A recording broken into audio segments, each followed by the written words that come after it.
नमस्कार साथियों, गौरव ज्ञान धारा में आपका स्वागत है। और आप सभी की नियमितता को सबसे पहले सलाम, क्योंकि आप सभी नियमित हैं तभी पता चल रहा है कि इस समय जो तैयारी की जाती है वो सबसे बेस्ट है। लेकिन इस समय आप बहुत अच्छी तैयारी कर रहे हैं, 24 घंटे में 15-20 हजार लोग क्लास देख रहे हैं, तो बड़ी अच्छी बात है कि आप लोग इतने नियमित हैं। मेरे लिए नहीं, अपने खुद के प्रति नियमित रहना जरूरी है, क्योंकि देखो नौकरी तो आपको लेनी है, हम मार्गदर्शक हैं। और हमें तो क्या है कि भाई आप लोग लगोगे तो आपके परिवार और आपकी पीढ़ियां जो है वो बिल्कुल सुखी हो जाएगी। बाकी हमें तो प्रयास करना ही है, ठीक है ना। चलिए, आज की ये क्लास जो है अपनी दुर्ग वाली 5वीं क्लास है। हाँ, दुर्ग वाली 5वीं है ना। हाँ, और वैसे स्कूल व्याख्याता की ये 58वीं क्लास है। अच्छा, कुछ विद्यार्थी कहते हैं सर रीड प्री की तैयारी करवा दो, कुछ कहते हैं कि सेकंड ग्रेड की करवा दो, कुछ कहते हैं कुछ अलग अलग। देखो, राजस्थान की कला संस्कृति चल रही है, चाहे आप आरएस कर रहे हो, चाहे आप सेकंड ग्रेड करनी है, चाहे फर्स्ट ग्रेड करनी है, चाहे रेट, आखिर में ये टॉपिक वो के वो ही रहने। थोड़े से समझदार बनिए, ये बच्चों जैसी बातें मत किया करें।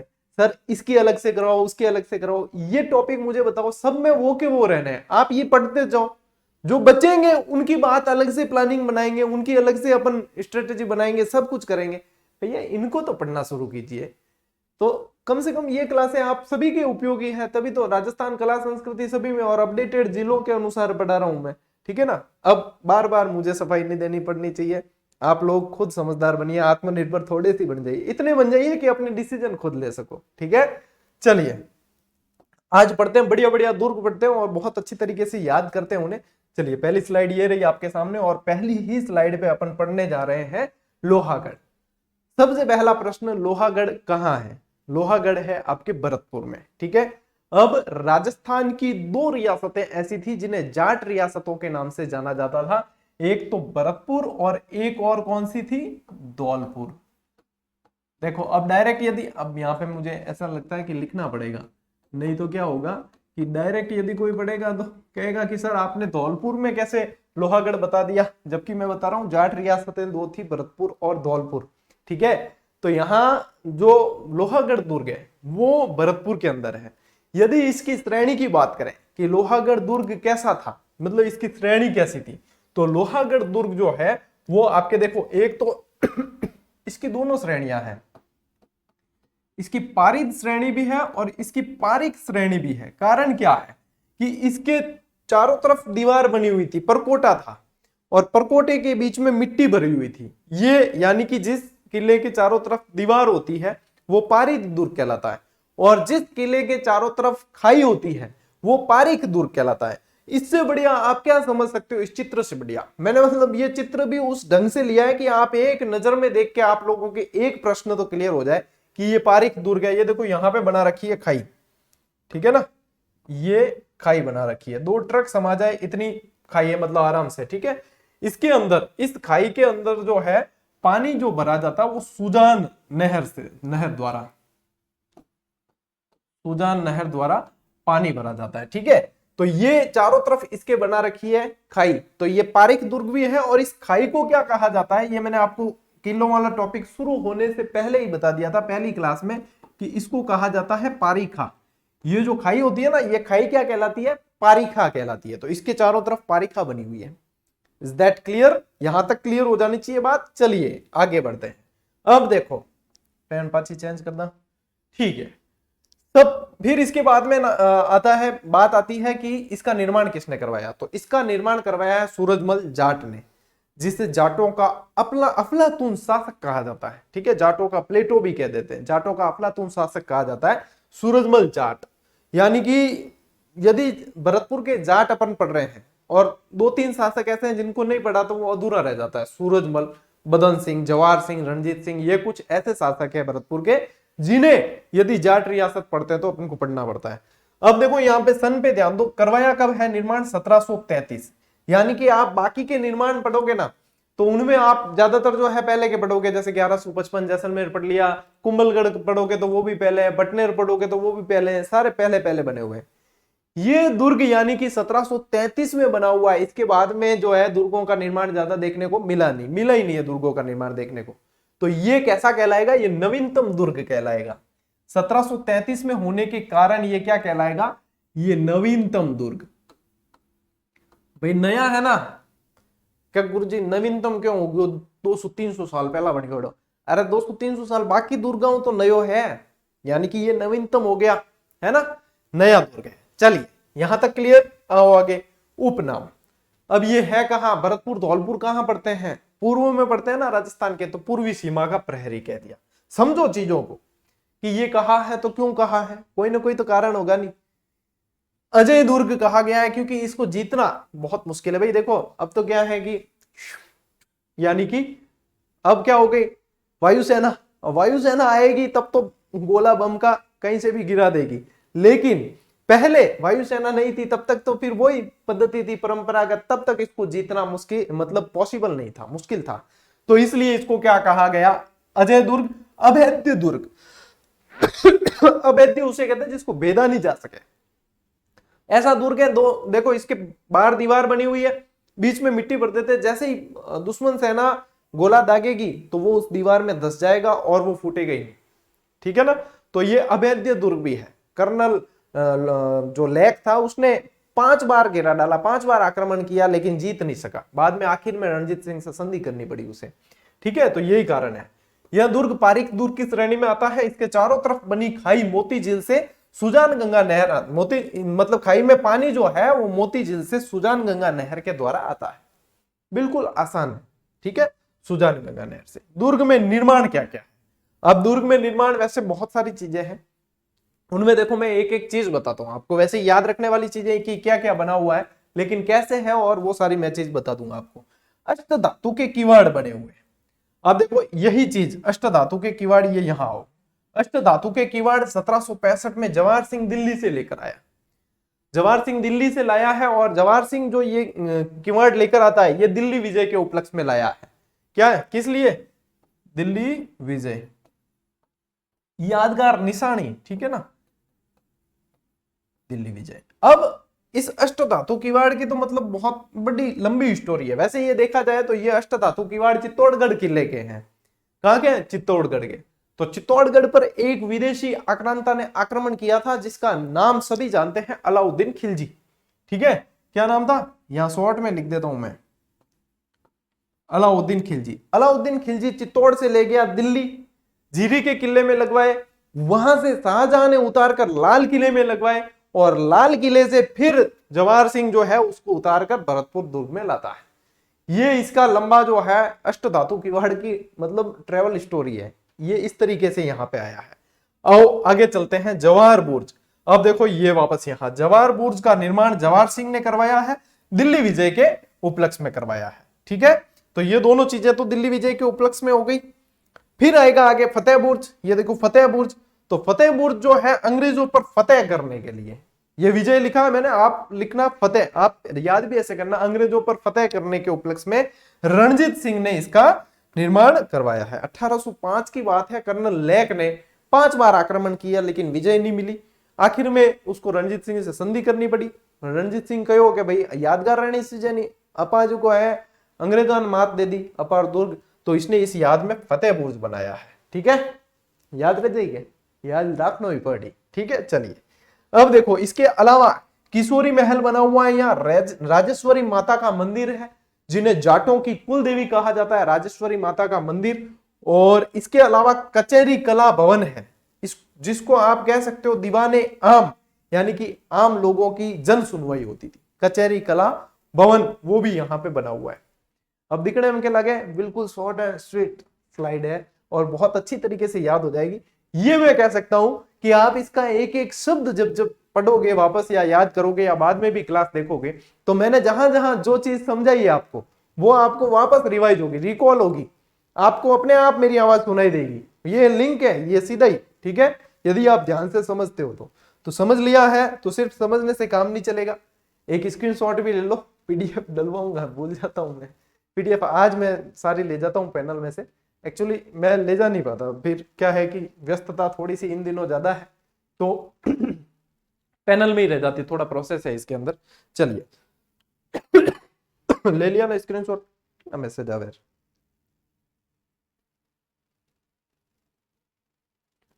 ज्यादातर यही आते हैं सर, वन लाइनर आगे ही नहीं आई, आ जाएगी तो मैं खुद बता दूंगा।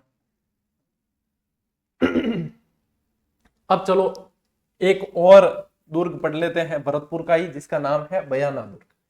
बयाना को मध्यकाल में नील की खेती के लिए जाना जाता था। किस लिए जाना जाता था?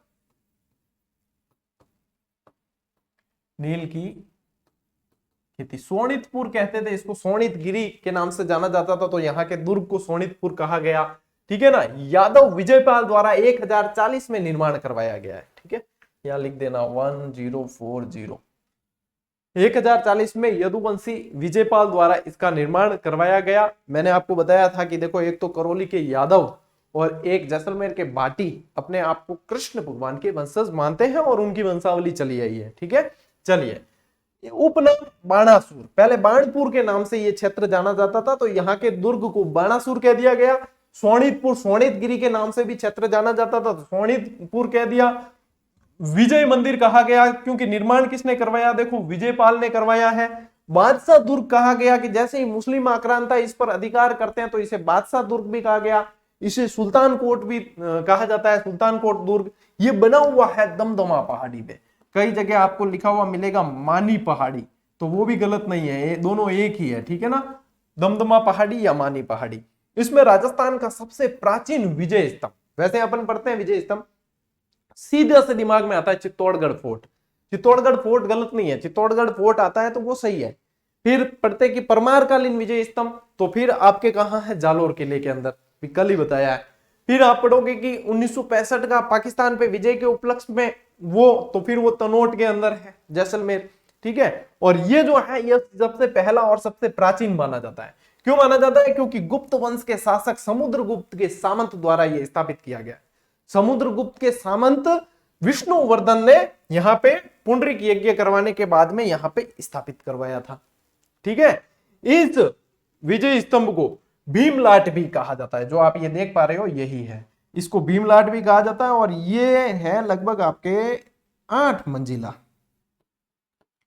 ठीक है ना, 8 मंजिला विजय स्तंभ है ये, इसे भीमलाट भी कहा जाता है। ये लाल बलुआ पत्थर से बना हुआ है। ठीक है, दुर्ग के अन्य निर्माण देखो, उषा मंदिर बना हुआ है यहाँ पे। उषा मंदिर का निर्माण किसने करवाया था? रानी चित्रलेखा ने। रानी चित्रलेखा ने।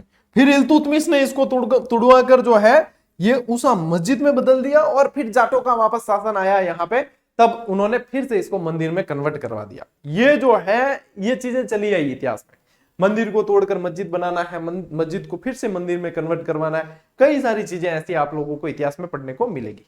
ठीक है, आगे आइए। जहांगीरी दरवाजा और अकबरी छतरी भी यहां पर मौजूद है। ये रहा आपका बयाना किला और ये रही आपकी भीमलाट। लो स्क्रीनशॉट लो, बड़ा आगे। चलिए, ले लिया। आओ अब चलते हैं अपन जयपुर, और जयपुर का सबसे बढ़िया शानदार दुर्ग है आमेर दुर्ग। मतलब जितने फोटो देखो आप देखते ही रह जाओ, आमेर दुर्ग के इतने हैं। एलिफेंट सफारी के लिए जाना जाता है, हाथी सफारी के लिए आमेर दुर्ग को विशेष रूप से जाना जाता है। नाइट टूरिज्म का प्रारंभ आमेर दुर्ग से ही हुआ है। आमेर और अंबिकापुर, अंबावती, बहुत सारे नाम है इसका। निर्माण इसका करवाया मान सिंह ने। ये पढ़ने में आता है कि इसका निर्माण जो है शुरू करवाया, जहां प्रारंभ में निर्माण करवाया बारमल ने, फिर करवाया मान सिंह ने। इस तरीके से चला, पहले स्टार्ट करवाया बारमल ने, फिर इसको करवाया मान सिंह ने, और फिर करवाया मिर्जा जय सिंह ने। मिर्जा जय सिंह, क्योंकि देखो निर्माण चलते ही रहते हैं आगे से आगे, तो ये इस तरीके से इनका निर्माण चला है। आमेर, अंबिकापुर या अंबावती के नाम से जाना जाता है। किस लिए जाना जाता है, क्यों जाना जाता है? क्योंकि यहां पे एक ऋषि थे जिनका नाम था अम्बरीश ऋषि। अम्बरीश ऋषि, वो यहां पे तपस्या करते थे, इसलिए ये क्षेत्र जो है आमेर, अंबिकावती, अंबावती या अंबिकापुर के नाम से जाना जाता है। अच्छा, दुर्ग सूरज चांद सिंह गणेश, आगे लगा देना पौड़, चांद सूरज सिंह गणेश। ठीक है, याद रह जाएगा। चांद किसके सिर पे है? शिव जी के। शिव जी बेटा कौन है? गणेश जी है। तो देखो चांद, सूरज, चांद, सिंह और गणेश। ठीक है, और सिंह पर सवार गणेश कहाँ है? हेरंब। ठीक है, अब हेरंब कहाँ है ये आपका टास्क है, बताओ हेरंब गणपति का मंदिर कहाँ है? ये आपका आज का टास्क है बताना। कदमी महल। अब कदमी महल जो बना हुआ है इसका निर्माण करवाया था राजदेव ने। यहाँ के शासक राजदेव ने इसका निर्माण करवाया। और यहाँ पे आमेर के जो जयपुर के आप कह सकते हो, आमेर के कह सकते हो, कछवा राजा जितने भी थे उनका राज तिलक इस कदमी महल के अंदर ही किया जाता था। इंपॉर्टेंट फैक्ट है, बोलने की तो कोई जरूरत ही नहीं है। राजस्थान में सबसे पहले नाइट टूरिज्म की शुरुआत यदि हुई है तो वो आमेर से हुई है। और आमेर के महल बहुत प्रसिद्ध है। आमेर की स्थापत्य कला पर मुगल स्थापत्य कला का प्रभाव देखने को मिलता है। ये भी ध्यान रखना। देखो फोटो की तो बढ़िया है और इसको छांट कर मैं मतलब इसको स्लाइड में करने से अपने आप को रोक नहीं पाया, इस फोटो को स्लाइड में लेने से। बहुत बढ़िया मुझे फोटो लगाई, बहुत सारे फोटो देखे मैंने, उसमें से ये मुझे बहुत बढ़िया सीन लगा। ठीक है, चलिए। एक व्यक्ति है जिसका नाम है बिशप हैबर।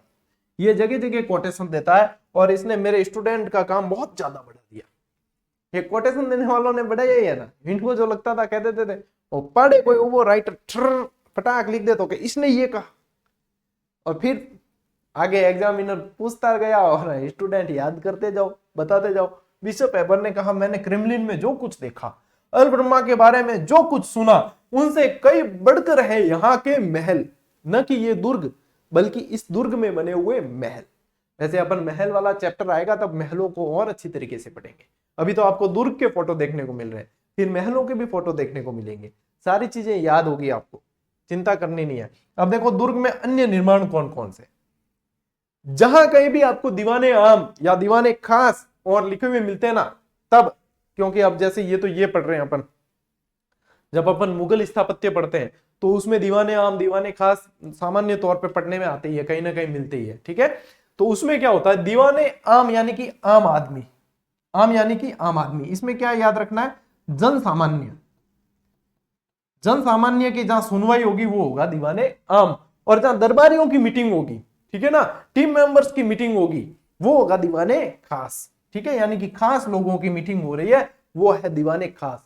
अब ये दीवाने खास इतना खास है कि इसमें लगवा दिए कांच, और कांच को क्या कहा जाता है, शीशा। तो इसे फिर क्या कहा गया, इसे शीश महल भी कहा। भाई दीवाने खास है, कांच बिड़वा दिया पूरे मायने। ठीक है, और ई वास्ते वो कहलायो शीश महल। अब शीशे को और क्या कहा जाता है, शीशे को और कह देते हैं दर्पण। ठीक है, तो बिहारी भाई साहब आए, उन्होंने कह दिया कि ये तो दर्पण नाम है। किसने कहा, बिहारी ने कहा। क्लियर है, इजी है, बिल्कुल हाव हो रहा है। ठीक है, कि मतलब देन लेने की बात ही कौन है, कितना आसान है भाई। खास है इसलिए कांच लगवा दिए, शीश महल कहलाया। शीश महल शीशा है तो दर्पण कहा जाता है, दर्पण धाम कहलाया। और दर्पण धाम कहने वाले कौन थे, बिहारी थे। ठीक है, चलिए आओ आगे। सुहाग मंदिर, इसे सुहाग मंदिर को, इसको सौभाग्य मंदिर के नाम से भी जाना जाता है, सौभाग्य मंदिर। ठीक है, शीला देवी का मंदिर भी यहाँ पे बना हुआ है। बहुत बार पढ़ाया मैंने, मान सिंह कहां से मूर्ति लेकर आया, कैसे यहाँ पे स्थापित करवाई जलेब चौक में वगैरह, खूब केदार को हराकर, ये खूब पढ़ाया। जगत शिरोमणि मंदिर, ठीक है, मावठा झील। जगत शिरोमणि मंदिर मान सिंह की रानी कनकावती ने अपने पुत्र जगत सिंह की स्मृति में बनवाया है। लिखना चाहो लिख दियो, डायरेक्ट दिमाग में फिट हो जाए। ठीक है, मावठा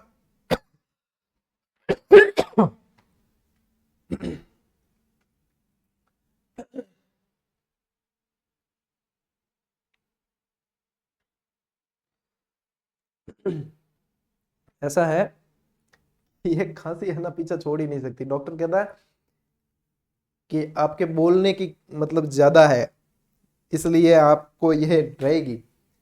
अब उसे कैसे बताऊं कि यदि मैं बोलना बंद हो गया, मैं बोलूंगा नहीं, हजारों लाखों लोग हैं जो सुनने के लिए बैठे हैं। चलिए, मावठा झील, और मावठा झील के पास ही बनी हुई है केसर क्यारी। कई जने देसी इलाज बताते हैं बहुत तरह के, सर ये करो वो करो ये करो, बहुत करते हैं, करते भी है। लेकिन जो एलर्जिक है, यानी कि बोलने से एलर्जिक वो चीज जो है, वो तो हमेशा रहनी ही रहनी है। तो उसमें ठीक है, चलिए बढ़िया है, कभी ठीक हो जाती है कभी आती है। केसर क्यारी, यानी कि यहाँ पे जो है केसर की बढ़िया सी सुगंध आती रहती है यहाँ पे केसर क्यारी। और ये मावठा झील आमेर दुर्ग में बनी हुई, बहुत बार प्रश्न बना है। ठीक है, ले स्क्रीनशॉट लो, बढ़ा आगे ले लिया। ओ, नाहरगढ़ चलते हैं। नाहरगढ़। कई जने ये कहते हैं कि नाहर यानी कि शेर, और शेर के नाम पे नाहरगढ़ रखा गया। ऐसा नहीं है, नाहरगढ़ नाम रखा है नाहर सिंह भूमिया के नाम पर।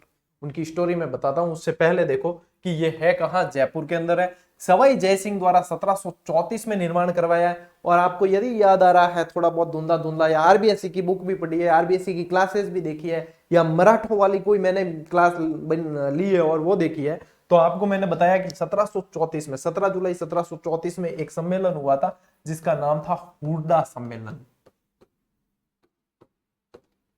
और ये किस लिए किया था? मराठों के विरुद्ध राजपूती एकता के लिए हुड्डा सम्मेलन हुआ था। और यही दुर्ग जो है, ये नाहरगढ़ दुर्ग जो है, ये मराठों से सुरक्षा के लिए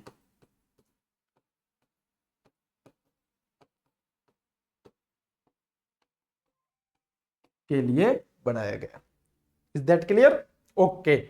उपनाम देखो सुदर्शनगढ़, सुलक्षणगढ़ यानी बहुत सुंदर, और जयपुर ध्वजगढ़ यानी जयपुर के ऊपर मुकुट के समान, ये ऐसे लगता है कि जयपुर का कोई मुकुट हो, ताज हो, इतना ये सुंदर दुर्ग है। इसलिए ये इस दुर्ग का आकार श्री कृष्ण के मुकुट के समान है, इसीलिए कहा जाता है कि ये जयपुर का भी जैसे कि मुकुट हो ऐसा लगता है। इसका नाम नाहर सिंह भूमिया के नाम पर रखा गया। अब ये क्या है कि यहाँ पे है ना, जो देखो भूमि के लिए शहीद हो जाते हैं वो भूमिया कहलाते हैं। ठीक है, पहली बात तो ये। दूसरी बात कि नाहर सिंह भूमिया की ये मतलब ये स्थान नाहर सिंह भूमिया का था जो कहीं ना कहीं भूमि के लिए शहीद हुए थे। अब यहाँ पे दुर्ग बनाने लगे तो रात को दीवार बना के जाते हैं, सुबह देखते हैं कि दीवार गिर जाती। कई बार ये सिलसिला चला, तो अपार मारवाड़ी में क्या के बूझ करानी, बस कटे कटे बूझ कराया कराए, क्या आ दीवार पड़े तो पड़े क्यों। मैं रात मतलब बिल्कुल ओलंब वगैरह बाढ़ और बनाई है। ओलंबा समझते हो?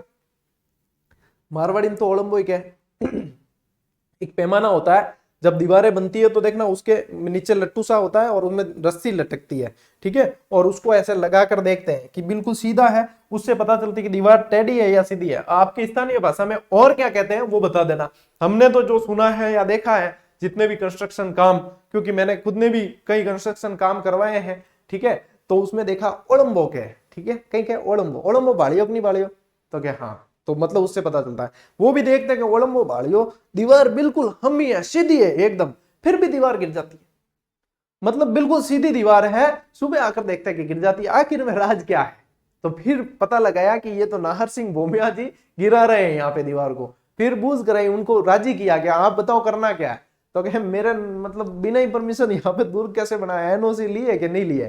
तो कहे एनओसी मिली की गण, यूं तो बताओ थे कि एनओसी मिली क्या? तो कहे एनओसी यहाँ है कि एक तो इस किले का नाम मेरे नाम पर होगा जो बना रहे हो। तो कहे ठीक है मंजूर है, नाहरगढ़ रागदा के, हाँ ठीक है। फिर इनको राजी करके आंबागढ़ में शिफ्ट किया गया, पास में एक स्थान है आंबागढ़, वहां पे छोटा सा दुर्ग है, वहां पे इनको शिफ्ट किया गया। आपको सम्मान वहां पे आपकी पूजा वगैरह की जाएगी, और वहां शिफ्ट किया गया। तो ये चीज स्टोरी इनके पीछे की रही है। अब देखो इसमें आगे ये ध्यान रखना कि माधो सिंह द्वितीय ने अपनी रानियों के लिए 9 एक जैसे महल बनवाए, और ये विक्टोरिया शैली में बनवाए हुए हैं, विक्टोरिया शैली में। डिटेल में महल करवाऊंगा तब करवाऊंगा, ठीक है ना।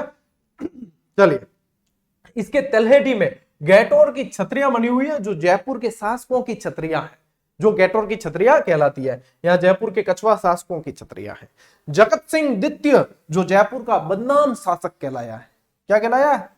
और बदनाम किसके कारण हुआ? रस कपूर के कारण। दिख जाएगी कि पेन?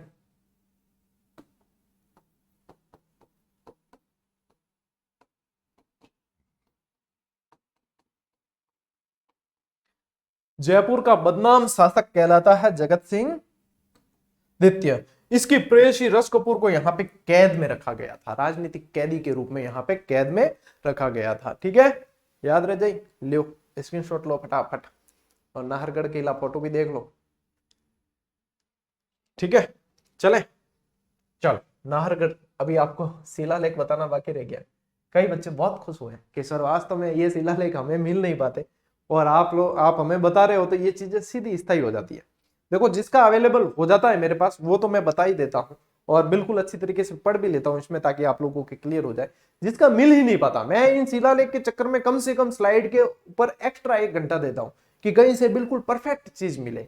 ठीक है, चाहे समझ आता है कोई दिक्कत नहीं है, लेकिन क्लास ऐसी होनी चाहिए कि अगली बार वापस वो क्लास देखने की आवश्यकता नहीं पड़े, और देखो तो भी मतलब आनंद ही आए। ठीक है, कई जने कहते हैं कि सर पेड कोर्स होल्ड नहीं करे। पेड कोर्स कैसे होल्ड करेगा ये बताओ? यहाँ पे हमें हर क्लास में मेहनत करनी पड़ती है। क्यों? हर क्लास कोई भी देख सकता है ना, तो हमें तो हमारा 100% हर क्लास में देना है। पेड कोर्स में क्या है, मान लो 10,000 ने भी पेड कोर्स खरीदा है, 20,000 ने खरीदा, तो लिमिटेड 20,000 लोग ही तो देखेंगे।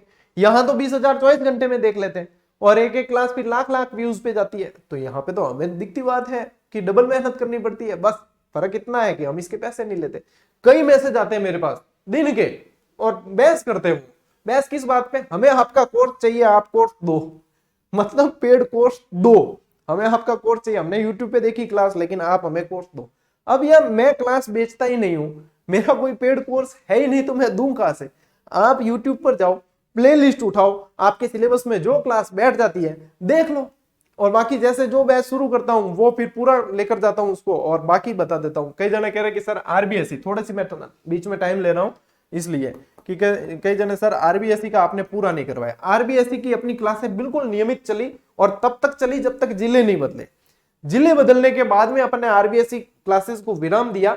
कारण यह है कि सरकार का पता नहीं भाई 4 महीने 6 महीने जब भी बदल दे, फिर आरबीएससी की किताबें बदल दे, तो फिर मैंने स्टॉप इसलिए दिया कि अभी तक जितनी क्लास पढ़ी उसमें तो आप संशोधन कर ही सकते हो, और फिर यदि बदल दे तो अपन बदला हुआ ही पढ़े।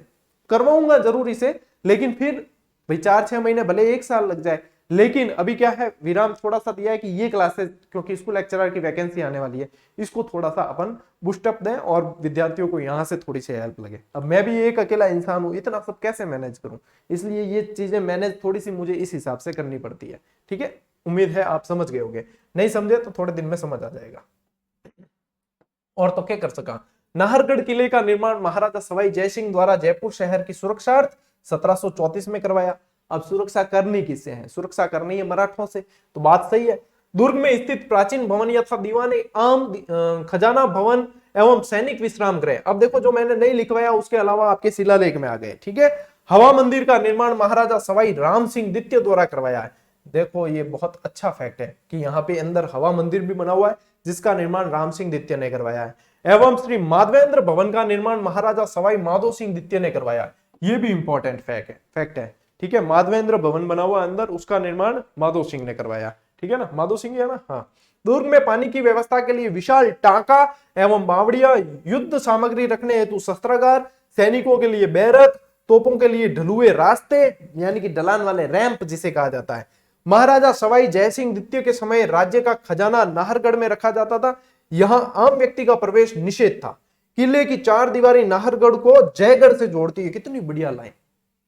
इस किले की 4 दीवारी नाहरगढ़ को जयगढ़ से जोड़ती है, और ये कोई कहीं लिखी या कहीं पे ऐसी किसी भी किताब में लिखी हुई जानकारी नहीं, बल्कि शिलालेख पर लिखी हुई जानकारी है। और ये शिलालेख पर लिखी हुई जानकारी तो बिल्कुल ही प्रमाणिक होती है। नाहरगढ़ में जल प्रबंधन एवं संग्रहण की योजना अनूठी एवं अनोखी है। श्री माधवेंद्र भवन, और ये देखो यहां से मैं हटाता हूं, भवन की छत से जयपुर का विहंगम दृश्य देखने को मिलता है।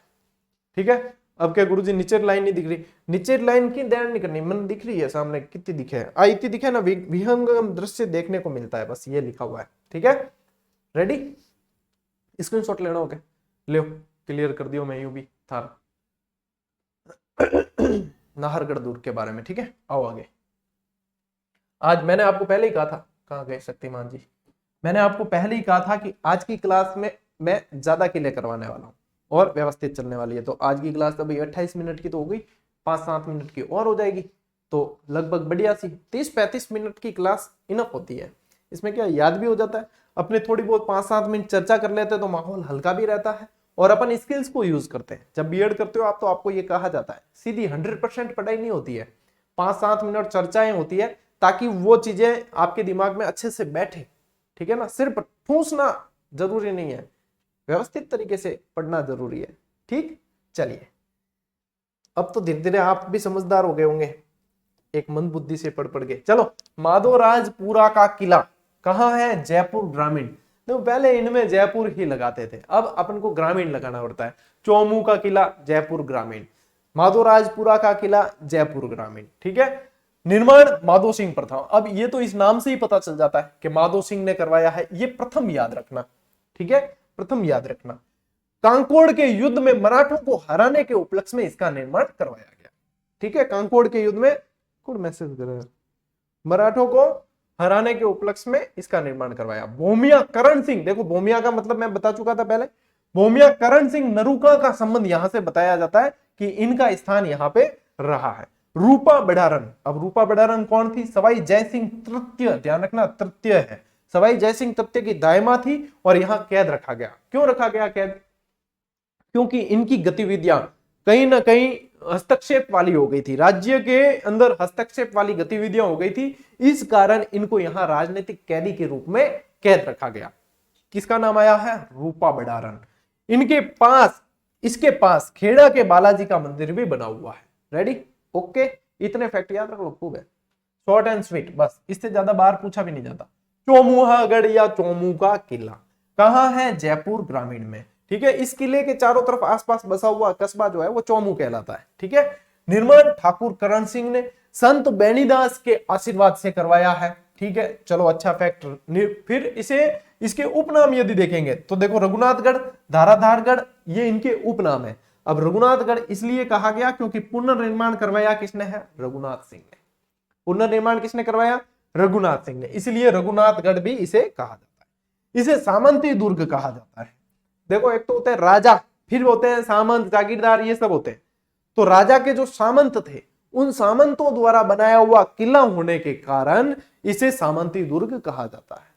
मैंने आपको लगभग लगभग जितने दुर्ग पढ़ाए हैं उनमें सबके अंदर मैंने आपको जो उपनाम है उनके अर्थ भी बताए कि इनका उपनाम ये है तो क्यों है, ठीक है ना। तो कहीं कहीं आप लोगों को भी थोड़ा सा सोच विचार करने की आवश्यकता है। चलो, इसमें बना हुआ देवी निवास महल जयपुर के अल्बर्ट हॉल जैसा बना हुआ है। मतलब इसकी जो बनावट है या इसके अंदर जो शैली है वो जयपुर के अल्बर्ट हॉल जैसी बना रखी है। पूछ सकते हैं यदि भविष्य में पूछे तो आप लोगों ने पढ़ लिया इसको, तो ये गलत तो हो नहीं सकता आपके, ठीक है। तो इसके अंदर अपन ने क्या पढ़ लिया, चौमुहागढ़ जयपुर ग्रामीण का, और अपन ने पढ़ लिया माधोराजपुरा किला जयपुर ग्रामीण का। अब आपको आवश्यकता है एक स्क्रीनशॉट लेने की, ले ले लियो, ठीक है। चलिए, इसी के साथ आज की अपनी ये शॉर्ट एंड स्वीट क्लास पूरी हुई। मैं क्यों ना 28 मिनट के बाद में क्या 5-7 मिनट लगी, 5-7 मिनट लगे कौन, और आपके लगे कितने हैं। अब देखो मैं एक चीज बताऊं, यहाँ कई जने आप लोग काफी समय से इंतजार कर रहे हो।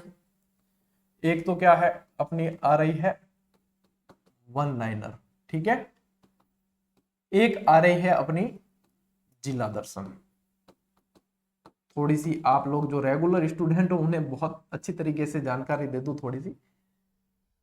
ये वन लाइनर इतिहास कला संस्कृति की सभी एग्जाम के लिए है और इस पे बेहतरीन वर्क किया गया है, यानी कि सारगर्भित संकलित जो सामग्री होती है। और देखना जितने सिलेक्शन हुए, मैं तो सारे स्क्रीनशॉट डाल ही नहीं पाता, जितने सिलेक्शन, इतने कैसे डाले बताओ, हजारों की संख्या में स्क्रीनशॉट डालने संभव ही नहीं होते, लेकिन उनको जो है जवाब दे दिया जाता है कि हाँ भैया आप लोगों ने अच्छा किया है और हम देखो प्रयासरत है, तो आप लोग और भी स्टूडेंट लगे, यही चाहते हैं हम तो, ठीक है। अब ये जो है वन लाइनर, ये सभी के लिए मतलब बेहतरीन साबित होने वाली है।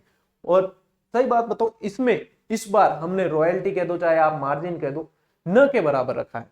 बाकी पुस्तकों में तो हमने फिर भी मान लीजिए तो खर्चा चलाएंगे किसी, तो रॉयल्टी हमें फिर भी मिल जाती थी, इनमें न के मुकाबले है, ताकि विद्यार्थी जो है बढ़िया तरीके से अपडेट हो जाए। और ये जिला दर्शन जो है ना, सारगर्भित जिला दर्शन है, यानी कि जो जो बदलाव हुए हैं आपके पास में, ये बुक हमेशा आप मतलब कोई भी चीज के हाँ ये कहाँ है, फटाक खोल के देखा, फटाक मिल गया, यानी कि सारगर्भित और पूरी की पूरी रंगीन, जैसे आपको ये स्लाइड दिखती है उसी तरीके से।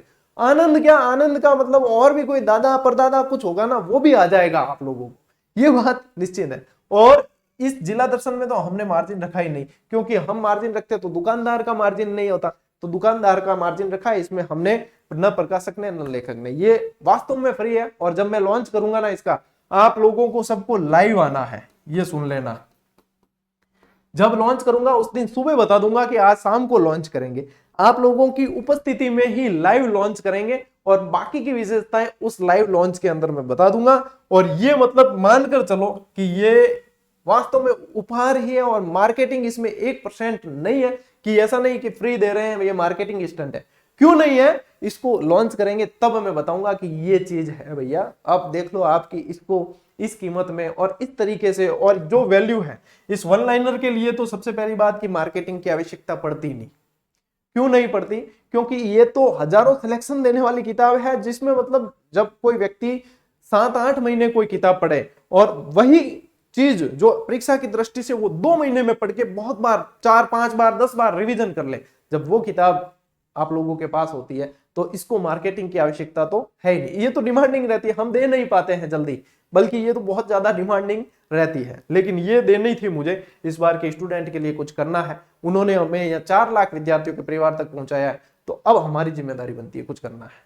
तो ये आप लोगों के लिए बढ़िया उपहार है। बाकी आनंद नहीं आया तो आप कह देना कि सर वास्तव में क्या चीज है, ठीक है। तो जिस दिन लॉन्च करेंगे ना अपन, 2-3 दिनों की और बात है, प्रिंट में गई हुई है, व्यवस्थित प्रिंट होके आ जाए, फिर बढ़िया तरीके से आप लोगों को बताऊंगा। और जिस दिन लॉन्च करेंगे भाई, सब स्टूडेंट को बता देना, अपने जितने भी जीजीडीएंस है सभी उस दिन लाइव रहने चाहिए।